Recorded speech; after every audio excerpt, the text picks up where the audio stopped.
Lyca productions Subaskaran தயாரிப்பில் அறிமுக இயக்குனர் ஏஆர் ஜீவா இயக்கத்தில் அனுபமா பரமேஸ்வரன் நடிப்பில் லாக்டவுன் டிசம்பர் 12 முதல் திரையரங்குகளில். சேலம் மாவட்டம் ஓமலூர் அருகே போலீஸ்காரரின் மனைவியை தாக்கிய சம்பவம் பரபரப்பை ஏற்படுத்தியுள்ளது.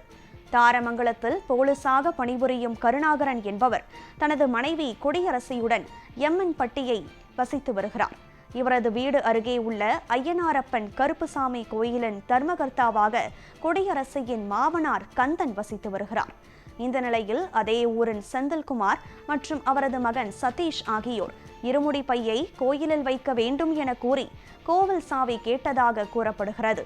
அதற்கு தனிப்பட்ட பொருட்களை கோவிலில் வைக்க முடியாது என கொடியரசி தெரிவித்ததாக கூறப்படுகிறது. இதனைத் தொடர்ந்து இருவருக்கும் இடையே கடும் வாக்குவாதம் ஏற்பட்ட நிலையில் ஆபாச வார்த்தைகளில் திட்டியதோடு கொடியரசியை தாக்கியதாக குற்றச்சாட்டும் எழுந்துள்ளது. இந்த சம்பவம் குறித்து கொடியரசி போலீசில் புகார் செய்தார். அதன் பெயரில் தொலசம்பட்டி போலீசார் பெண் கொடுமை உள்ளிட்ட 4 பிரிவுகளில் வழக்கு பதிவு செய்து செந்தில்குமார், சதீஷ் இருவரையும் கைது செய்தனர்.